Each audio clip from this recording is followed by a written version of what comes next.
Warga belajar, keterampilan merajut sudah ada sejak zaman dahulu. Bahkan sejak zaman Belanda, merajut menjadi hobi para ibu-ibu kalangan atas pada zaman itu. Secara tradisi, keterampilan merajut sudah dimiliki oleh bangsa kita. Seperti masyarakat Baduy dan Papua yang memiliki keterampilan merajut beragam tas dari akar pohon dan tali. Bahkan hal yang sering kita lihat sehari-hari, merajut juga dilakukan para nelayan kita ketika membuat jaring.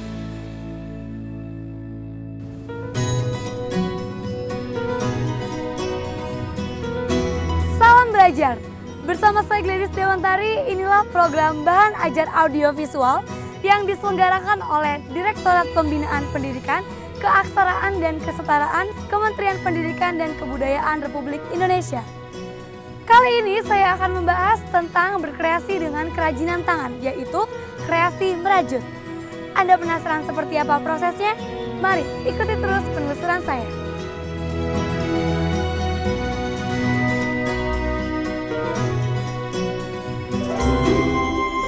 Warga belajar, saat ini komunitas merajut mulai marak di berbagai daerah. Beragam barang hasil keterampilan merajut saat ini sangat mudah ditemui, seperti bros, bando, shawl, rompi, dan lain-lain. Permisi Ibu, pagi. Maaf, saya mau nanya nih, ini kan Ibu lagi merajut ya? Saya mau tanya-tanya dong Bu seputar kerajinan merajut.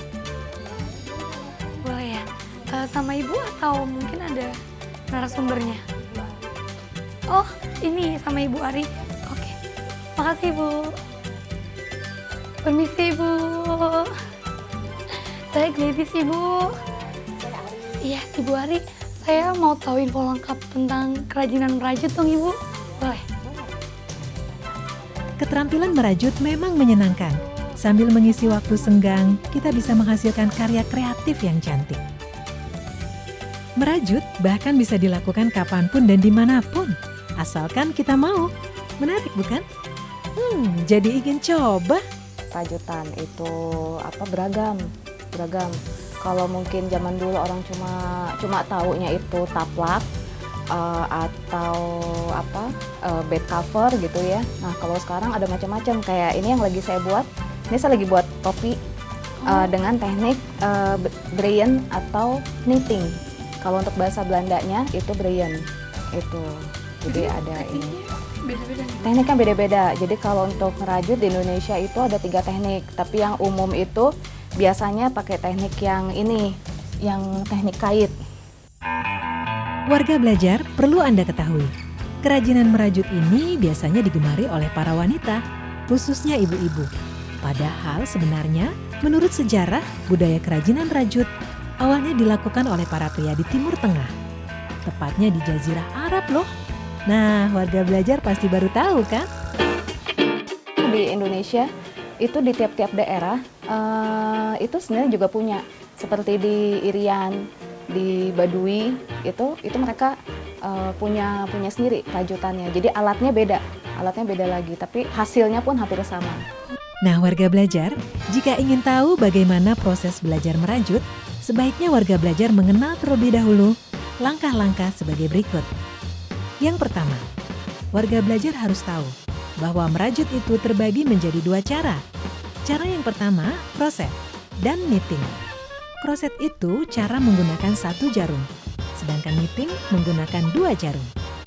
Kemudian langkah kedua, warga belajar harus mengetahui tentang bagaimana cara memilih benang dan jarum.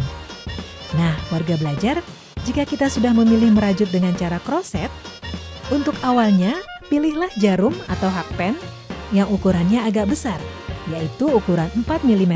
Itu untuk memudahkan dan membiasakan tangan kita memegang jarum.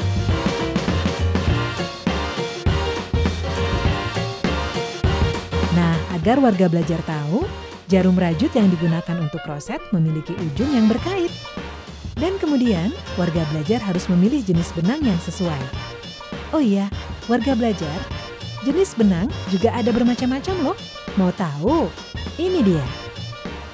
Dalam proses merajut, benang adalah media utama loh. Dan inilah beberapa jenis benang, di mana warga belajar harus mengetahuinya. Benang bulky. Benang ini memiliki tekstur yang lembut dan agak berbulu. Sangat pas untuk membuat topi, syal, ataupun tas. Benang katun. Benang ini bertekstur padat, sehingga cocok kita gunakan untuk membuat jenis rajutan apa saja. Benang katun big ply. Benang ini memiliki 2 kali diameter benang katun pada umumnya. Benang soft katun. Benang ini pas untuk rajutan apa saja karena lebih halus dan memiliki warna yang mengkilap daripada benang katun biasa. Benang rayon. Benang ini memiliki tekstur halus dan lembut, cocok untuk rajutan-rajutan seperti perlengkapan bayi. Benang nilon memiliki tekstur yang keras dan mengkilap, cocok untuk membuat dompet dan tas. Benang akrilik. Benang ini memiliki banyak warna yang menarik. Di Indonesia, benang ini sering disebut dengan benang wol. Nah, warga belajar, dan masih banyak lagi jenis-jenis benang lainnya loh. Langkah selanjutnya, warga belajar penasaran kan? Bagaimana proses mengenal macam-macam tusukan dasar merajut? Jangan kemana-mana, tetap di program Bahan Ajar Audio Visual.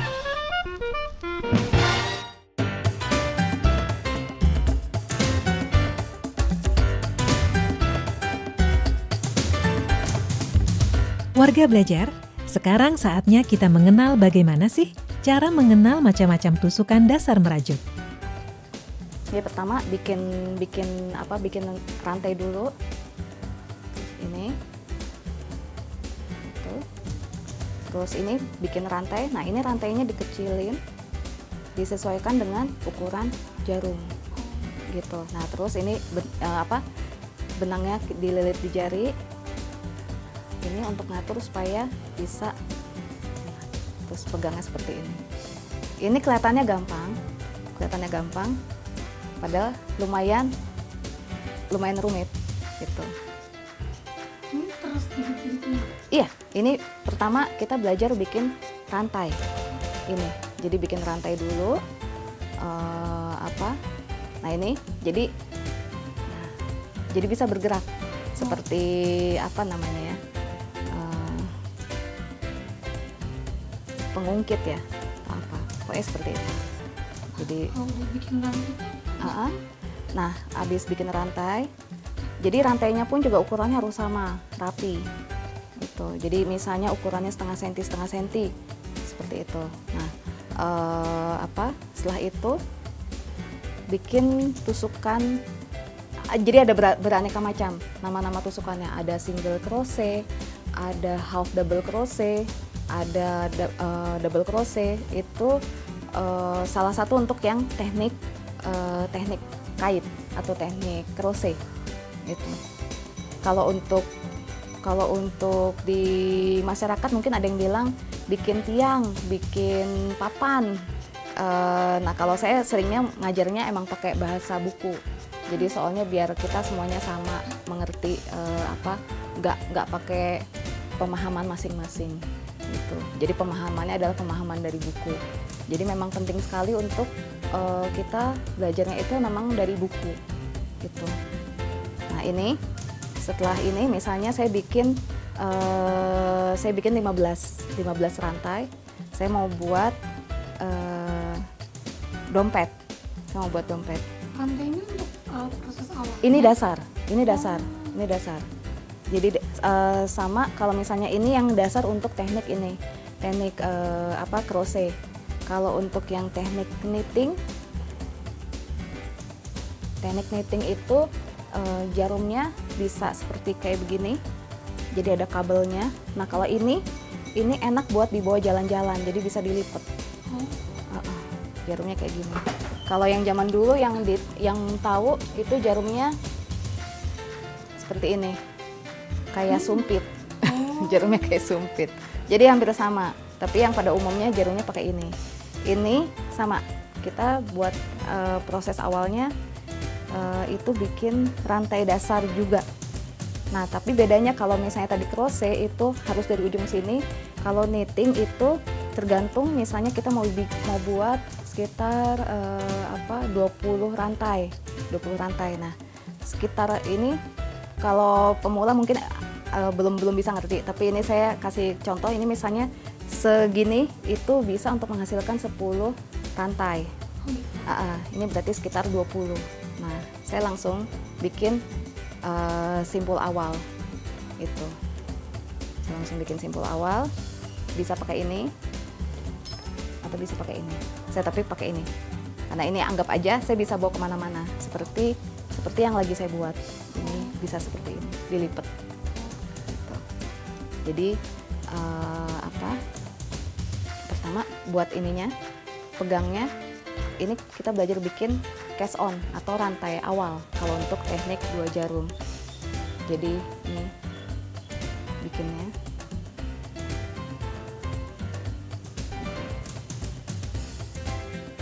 Ini rantai awal.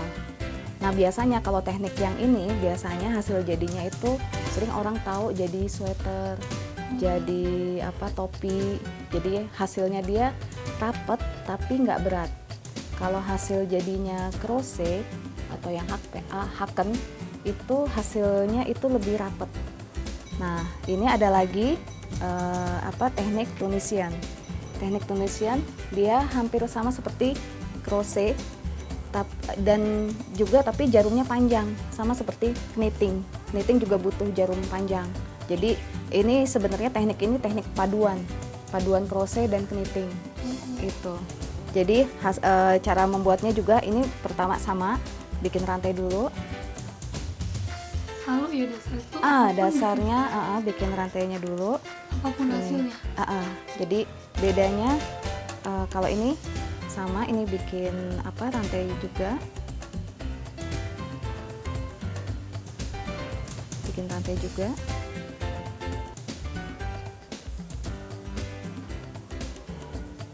Ini.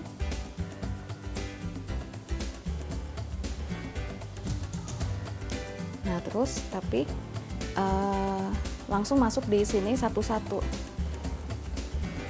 Ini untuk bikin dasarnya. Jadi hampir seperti knitting.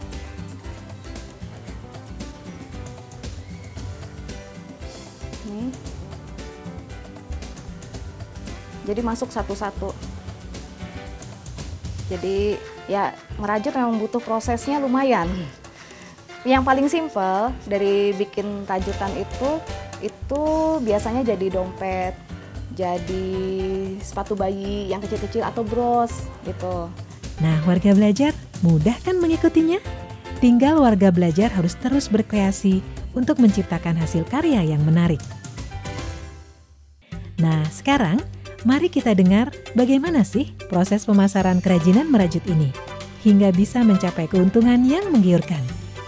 Kalau untuk pemasaran, sebenarnya bisa, saya juga punya toko untuk memasarkan, tapi juga lewat dunia maya sekarang ini. Itu justru lebih beredar, lebih gampang karena seluruh Indonesia jangkauannya kan, atau seluruh dunia malah. Nah, itu biasanya lebih lancar. Jadi untuk jualan benang atau jualan hasil rajutan itu juga lebih bagus. Soalnya kalau di sini mungkin kan jangkauannya hanya Bogor gitu. Jadi yang datang ke sini pun juga mungkin nggak sebanyak kalau misalnya di dunia maya. Jadi yang lihat, yang cek atau apa itu kan bisa lebih dari 1.000 atau 2.000 orang. Nah, itu prospeknya itu besar sekali.